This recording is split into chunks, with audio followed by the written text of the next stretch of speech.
Welcome back to another class. For anyone that is new, okay, hi, hello. Today's class is going to be about Neon. Pretty straightforward. Neon has surpassed my expectations. Neon has been turned from this agent that you would randomly pick, maybe you just want to play with and just have fun with the slide, to a character that is becoming way too oppressive. They have surpassed my expectations as to what they can do. If you've looked at my tier list in the past, I put her on A tier just because she didn't necessarily have that extra oomph to break into sight. But something has changed, and it has to do with the map pool switching, and it does have to do with the changes that we've made to other characters in the past. So this all kind of ties into bringing this Neon meta into fruition. It is not as oppressive as the Astra meta or the Chamber meta, but it is still kind of annoying to deal with, and we're going to be talking a little bit about that. First thing we're going to cover, of course, is just going to be talking about what changes actually made her strong. And then after that, we're going to talk about what plays make her strong. So if you're someone that wants to play Neon and learn about Neon or how to counter Neon, that's the main thing that you should be focusing on. And then the tips for engaging against a Neon, these are just plays that you can use to sort of kind of play around that. Okay, so we have essentially what changed, the ideas behind it, and then after that we'll be looking into her kit and what makes her strong in her engage, and then how you can fight that back. Okay, before I start, of course, have to mention this. I am taking students. If you're someone that wants to do a one-on-one with me, we do have this program that is offered. So far, everybody has been pretty successful with this. Either they've learned something new, they learned new setups, and they have ranked up pretty quickly. So don't be discouraged if you are someone that is unable to sort of learn quickly. Okay, this is a great program for you. All right, moving on, let's start with this thing. So if you guys remember from the patch that happened a long time ago, a couple of changes did occur. Aside from the fact that her ult has been changed occasionally, and now it's a little bit faster and it's able to do better damage when it comes to headshots and whatnot, right? There were other changes that were a little bit more powerful than just that. Fastlane has become a little bit less disruptive to Neon itself, and she's now able to take site a lot quicker. However, it is not just necessarily the wall that's going to be very powerful. It is the slide that comes with it. And we will talk about that. If you're someone that's able to use the wall right in, you're able to use it to disrupt 3 different lanes onto a site. And you're able to use that as a 50-50 on the opponent. You will either slide left, you will either slide right, or you will stay down straight. And this allows the team to either be able to trade you or for them not being able to contest that space. There were other things as well. Initially, the relay bolt looked like a nerf. They removed a charge just for better wind-up time. It looked like something that you would just have for Neon to be able to engage and sort of create a small amount of pressure, and instead give their team, somebody behind them, enough time to sort of play off them. There's more gunplay involved. However, something was a little bit overlooked. When the maps changed, and now we have less of that open space when it's something like for example, Lotus and Icebox, now we have maps that are very close range.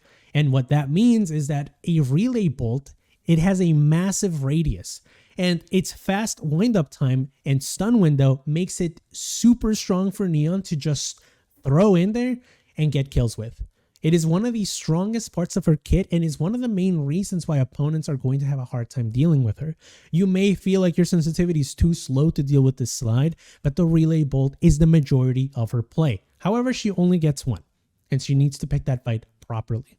We'll look into that a little bit later. Let's talk about the other parts. We talked about this slide in just a moment. We just talked about the slide a moment ago, but when it comes to the slide and when it comes to the sprint, they've made it so now she can move a lot more. It regenerates faster, so there's a lot more options when it comes to the Neon sprint. You can now move sideways, so there's jump peeking. There's a lot more outplay potential with it, and we'll talk about a play that she can use in certain maps. Okay. But when it comes to the slide, she now has way more accuracy while sliding. And I talked about this being one of those things that if you're strong mechanically, you're going to find yourself always getting kills with it. But now that time has gone on and people have been getting really good with that slide, players have been getting kills left and right while practically run and gunning. This character has now been getting a lot of usage out of that 0 movement error while sliding. And it is that pick me up from just becoming a character that's rarely being picked to now being one of the best characters in high elo that is going to become a problem. The second slide, of course, just provides more options for Neon, and you're going to notice that she starts getting more and more things as things build up. So, did it work? Did those changes work? I would say they did. If you're an Ascendant and above, you're going to see that Neon is one of the most oppressive characters, right behind something like Clove. If you're an elo like Diamond or below, you're going to notice that maybe it might not necessarily be due to Neon's potential, as the ranking obviously here this is from Val Tracker, it can be a little bit subjective and you might still have a problem in your own games. However, I do believe that there's something to be trusted behind these statistics, because at the end of the day, those Neons in Diamond and below aren't utilizing tech. They aren't using crazy slide mechanics. They aren't backward sliding. They're just throwing a stun and might be wasting it a little early, meaning that there's a little bit extra as to why you're losing those fights. You might be spraying after the Neon. You might not have any good mouse control. All of these things will add up when fighting with a Neon. But once we get to the place that you can use, you might be able to use some of those in your elo.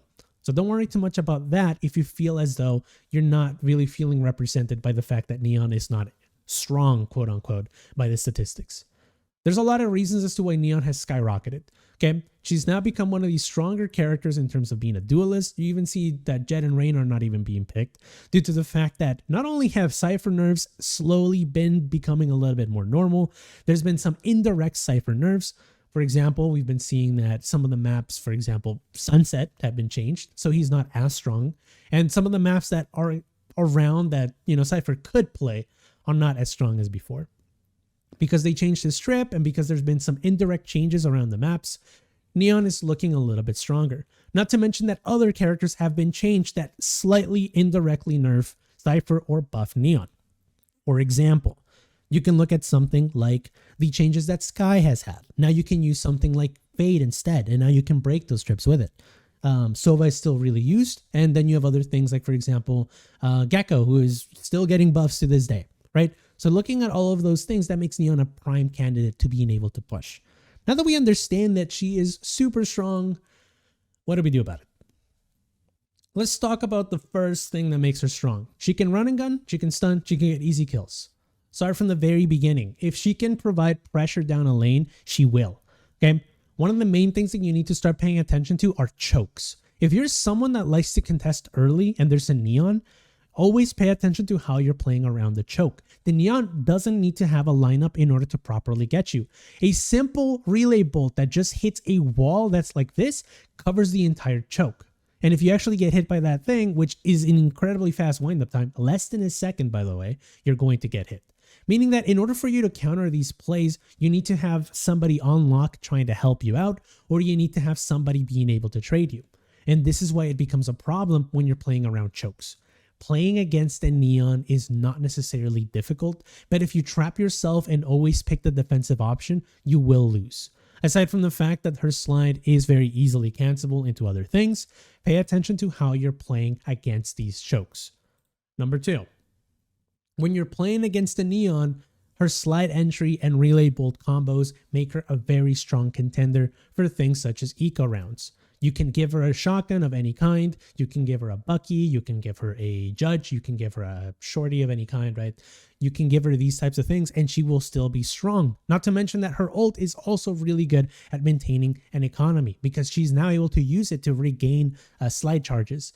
So with that out of the way, you're now able to use this character that is able to keep your team's economy up, but is also able to keep your team up even when your rounds are down.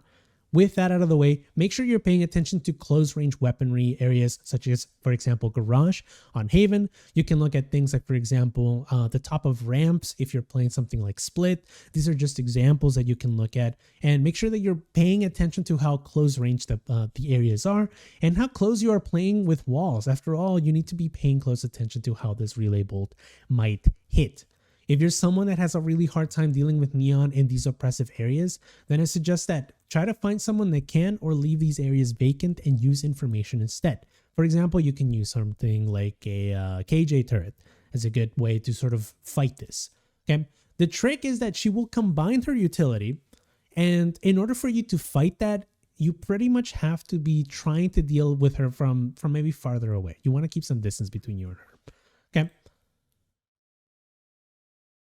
So what are some other things that make her strong? She has an insane arsenal of options when you're trying to play with her. And this is for anybody that wants to learn more about Neon, and these are the options that you need to keep present. For example, her ability to be able to run and gun allows her to not only be able to slide in, but if she communicates that slide, she can combine it with any sort of flash, or maybe, for example, a double swing from someone right next to her, allowing this slide to not only give her a kill from anyone back here, but immediate cover. Look for the times that you can slide into cover as a good way to gain a free pick. Other things that allow her to stay in the fight are pretty much allowing her to just get wider angles, providing easier double swings from either cover or just in general baiting for fights. This is a good way for players that don't feel strong enough in getting those fights and being able to run and gun with the slide to still get value out of the slide. Both of these options have pretty much been the same. These are offensive capabilities. Obviously, there's other ones such as defensive capabilities. If you start from an angle, for example, that you're kind of stuck in, maybe you're in a situation where you are playing an off angle and you're about to be trapped, you can still use the slide to remove yourself from that position and disengage. Not to mention that now this slide allows you to move while sliding, or maybe, move while you're still sprinting, which allows you to create these jumping areas for more information, allowing you to figure out where you want to engage or disengage. After all, when you're trying to hit a Neon that's basically moving in and jumping in circles around an area, she can still engage back and forth. And basically what happens is if she sees that you're alone, she can have the option of sliding in and fighting you in a 50-50 if she wishes. Keep that in mind when you're playing against a Neon holding a long lane, for example, like this one, with close range areas like the ones in Alley. Other examples will be, like I mentioned, like that ramps area in Split, or the mail area in Split, for those that are still unfamiliar with that map. Maybe you're playing on A site on, maybe for example, around the little corner on Pearl. These are things where Neon will get massive value from. Other things that the Neon can do is disengage for better angles. So for example, she can look for better areas where she can get fights. And this is a prime example of where these fights will occur. Other things that the Neon might do is, for example, in this position, she might disengage entirely and play retake, or she can use that to rotate off. She can use rotates very quickly, mind you, because she can easily move to the other site regardless of its size and just help whoever the anchor is. So if you're someone that sees the Neon in one area and maybe you're the one lurking, that does not mean the Neon will stay there. Either the Neon will engage you, will find someone to engage you with, or will disengage and find the fights where they actually need to happen, keeping her relevant in almost every single scenario. That does not mean that she is the best character, but she does feel a little bit overtuned now that people have gotten used to her. So make sure that you're paying attention to all of these options when you're playing against the Neon. These are the most possible, and I would say the more likely scenarios when you're playing somebody in ranked, in higher levels, and even put, for example, pro play, and maybe even something like in team scenarios. This might become a little bit more problematic as things like, for example, breach stuns will become more relevant to the fight. So what can you do? Normally, you want to make sure that you're playing off of somebody. Playing your distance might be difficult for some. After all, you want to make sure you're getting your first bloods, you're getting your fights in. So if you're finding yourself punished a lot of the time by Neon, always make sure that you have someone trying to trade. Trades are super important with Neon because that's exactly where she's getting her value from. You're going to see that when you're playing with a Neon, the Neon might either have a really good game or a really bad game, but they're still going to have value from Neon slide. They're either trading the Neon and getting more space from it, or they're trading the Neon in maybe, for example, like a retake here, and now they have all of this space to start with. The Neon might either win or lose, but that's not where the point is. You want to make sure that you're playing along somebody that is able to provide that value with you. So in a good scenario right here is holding two different angles. If the choke is too difficult for you to control, despite the angle, you might still be able to fight the sliding Neon. If they have something like an ult, maybe you want to change your positions and provide more of these crosses where you're playing corners. Okay, don't overly rely on your teams in ranked if you're in a lower elo like diamond or below, because players might still want to do their own thing. Instead, read the room.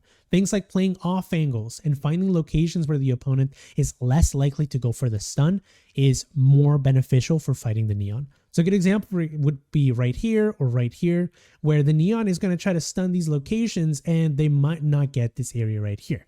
Make sure that you're adapting, looking as to where the stun is mostly landing, and don't play around these common corners where players are going to be expecting the opponent to be. So when you're playing against maybe for example, a Neon that's going to be coming in from, let's say, this area right here. The Neon might potentially stun this space so no one swings. They might hit this back area so no one swings from back here. Again, these are common areas. Try to pick spaces where the Neon relay bolt will normally not hit. So for example, this off angle right here is very beneficial. Remain calm, as this slide will be most of the problems that you will encounter when you don't feel like you can hit that shot. Other things you can do, of course, is predict the slide. We've talked about what you can do. I've sort of mentioned some of the things that you can do from here. But another one that you can try to do is pick Cypher. Maybe you're someone that wants to play, right? See you later, see you later. All right, if you're someone that wants to sort of play the counter, we've talked about how Cypher is capable. You can pick something like KO if you wish, or maybe you can pick something that counteracts the Neon slide themselves. So maybe, for example, you can pick Breach if you want to stun her on the entry. These are ways that you can maybe benefit from that. Other ways that you can play around it is maybe Sova if you want to catch the dart and maybe try to catch her off guard and try to wallbang her through the wall that she's going to be putting down. These are options for you. But if you're someone that doesn't want to play a character that directly picks off of Neon, then you can do a lot of the things that I mentioned previously. And if you're someone that's struggling with this slide, this is the only tip I have for you. Do not spray after the slide. That's actually going to cause some more problems. If she hits you while she's sliding, too bad. I honestly don't have anything for you. If she hits you while she's sliding, then she deserves the kill. That's a lot of skill that you have to put in there sometimes, okay? Sometimes 50-50, sometimes not. But what ends up happening is the slide will happen and there's always an endpoint. They can't cancel the slide midway through, like in Call of Duty or anything like that. They have to follow through with the slide, meaning that there's a predicted amount of space between you and the slide. So if you hear the slide, there's going to be a certain distance from the wall that you have to be playing off of, okay? If you're someone that is having a hard time dealing with the double swings, then maybe picking areas like these two are playing where they're able to play off of the slide will be a little bit better off, okay? So make sure you're paying attention to where you're playing. Position does matter. Some final tips. If you're playing in an elo that is able to use these things to their advantage, this is where this comes in. Trap plays are a very, very strong way of picking a Neon off. And this is going to be your strongest option. Reason being is because Neon is not going to be your only problem. Neon is normally picked with characters like Breach, characters like Sova, Gecko, and the like. More often than not, these options allow Neon to be able to slide in, and regardless of the success or failure of the slide, she's able to provide space for the other 2 or 3 initiators that might be behind her to provide massive value in side takes or maybe retakes. And this is just one prime example of what you can do to fight Neon. In this position right here, providing a smoke in this area for the Neon that might potentially slide removes a lot of the options as to where this stun might land. If she goes in this way, you basically have a player that's able to trade that off, as the trap play has this space right here. Look for different areas to create trap plays with and experiment. This is just one example for this type of trap play. If you guys want to see more trap plays in the future, let me know. But this is one example of it. Another one is you can have somebody right here and someone back there. The trap play would be right around this choke. Make sure you're paying attention to who is with you when you're creating this trap play, as you can use things like stunts. So aside from that, that's pretty much everything that we need to do. And that is pretty much it when it comes to Neon. We're going to be opening our question period. If you're someone that enjoyed this class, please let me know. This is just more of a counter, more of a way to figure out the mentality of a Neon and the things that you struggle with Neon. Okay, with that out of the way, let's call it here. I'll catch you guys later. See you around.